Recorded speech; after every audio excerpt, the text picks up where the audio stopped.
Well, my name's Robin Harper. I'm a registered nurse, and I'm the administrator of surveyor development here at Healthcare Management Solutions.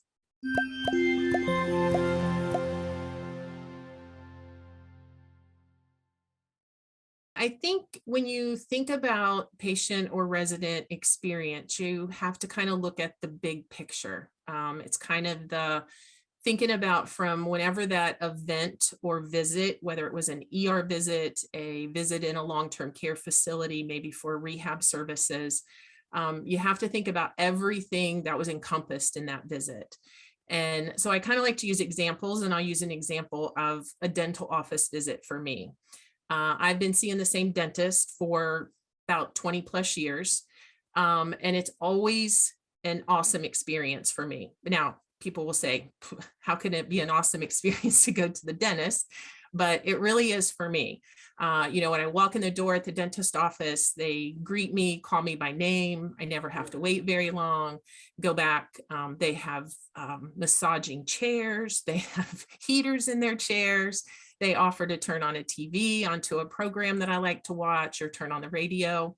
And one of the really nice things that they do that, enhances my experience there is they really personalize it because they have information about me, my family, my kids. So they've asked those kind of questions throughout my 20 years. So they know like that my kids played ball and that we like to visit the beach in a certain place that we like to vacation. It's so personalized and such a great, warm, fuzzy experience and with that dental appointment. So again, and it starts from the time I walk in until the time I leave.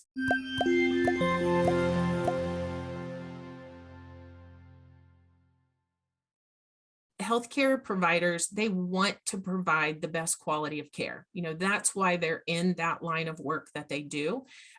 So those surveys that they conduct help gather information so that if there's areas they're not performing so well in, they have the ability to make changes and do better with that for the next patient that comes in. Hospitals, they have things like HCAP surveys that provide information, and an outside entity does that for them to gather that information.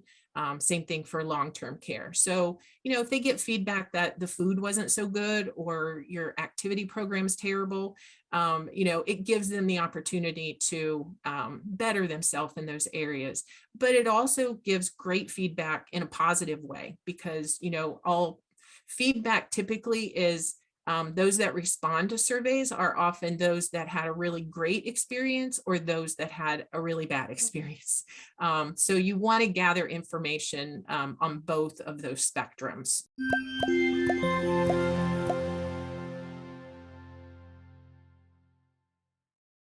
Patient-centered care is basically as it's stated. It really is the care that is totally evolved around that patient or that resident.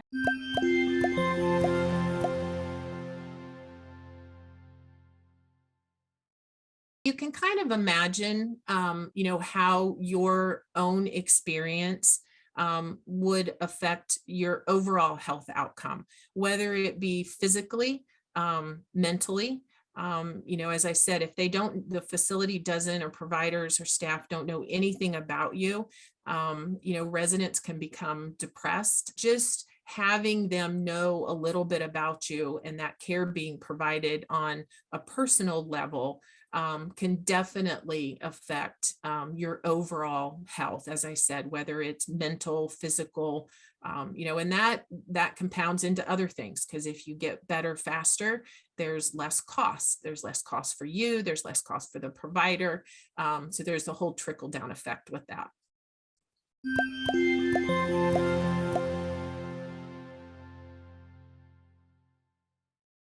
I think one of the biggest challenges is the adoption of person-centered care at the leadership level, but it has to start at the top to trickle down to the rest of the frontline staff.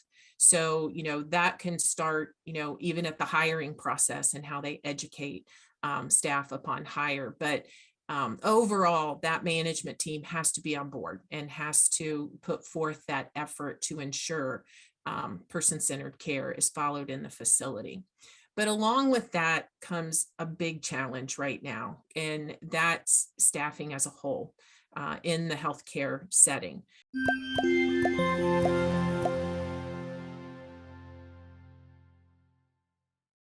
Probably could give maybe two examples of that. One was a personal example of being in a facility, doing a survey and investigating a resident who had a fractured arm. The fracture happened within the facility as I was doing my investigation. This particular resident had a care plan. She had an activities of daily living care plan, and it was very specific to the fact that she wanted showers. She did not want baths. And it went even beyond that to where she had a trauma informed care plan, which spoke to a traumatic event that this resident had as a child. She had a near drowning incident when she was a child and absolutely did not ever want to be submerged in water. I mean, she'd never swam again. She didn't take a bath. Bottom line, in doing that investigation, come to find out that the resident broke her arm because the staff were attempting to give her a bath. And there was a mechanical lift, an arm to this lift that submerged her into the water. And when they went to give her the bath, of course, she reacted, throwing her arms, kicking her legs. And when she, was flashing her arms around, she fractured her arm. So definitely not person-centered care, even though they had developed it and yet, had a great care plan to speak to it. The staff were not aware of that information. So, caused trauma for that resident. And I'd say one other example would again be on me on survey. And I was entering a facility at 4:45 in the morning to do some observations of care, nighttime care. And when I went in, I went to my unit and there were just many residents up in their wheelchairs, fully dressed at 4:45 in the morning, up in their wheelchairs, sitting in the hall. And one resident I spoke to and kind of jokingly with her, I said, wow, you must really be an early bird like me. You're up so early. And she said, well, it's not by choice. She said they come in at 4:30 in the morning. They give me a quick sponge bath, get me dressed and get me up in the chair. And I said, do you tell them that you don't want to? I said, do you want to get up that early? And she said, no. And she said, I do tell them, but they tell me that I'm on a list that certain residents have to get up at this point in time in the morning. So again, finishing that investigation, come to find out that the staff did have what they called a get up list, and certain residents were required to get up on night shift, and because day shift couldn't get everybody up and ready for breakfast in time. So these residents had to be gotten up early. So again, definitely not person-centered care. I think we can all imagine if, we are in a long-term care setting, what a challenge we're going to be. I know I would be.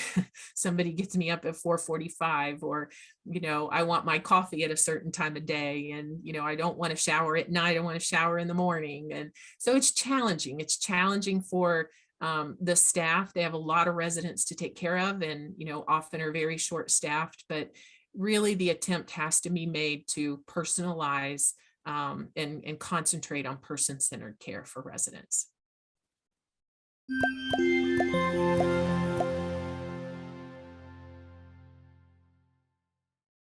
The leadership has to buy in to the concept of person-centered care, and it has to be part of their culture of what they do. They have to involve family, when from the admission process on. Sometimes it's even, going out into the hospital setting before a resident comes to a long-term care setting and gathering information, again, that's from a family member, maybe that's important to that resident, and what were their prior life preferences and how would they like their care to be provided. And then they have to involve staff. There has to be a way to ensure that, yes, we gathered all this information, it's on a computer or it's in a care plan book or whatever the case might be.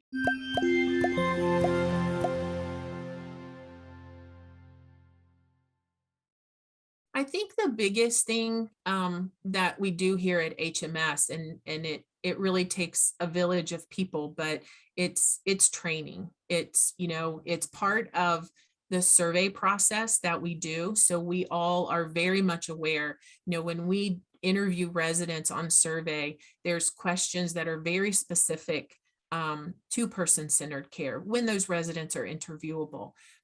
Like, you know, how do you take a bath or a shower? How often do you take a bath or a shower? You know, activities that they like to do, food that they like to eat. But I think it all comes down to ensuring that all the surveyors receive adequate training.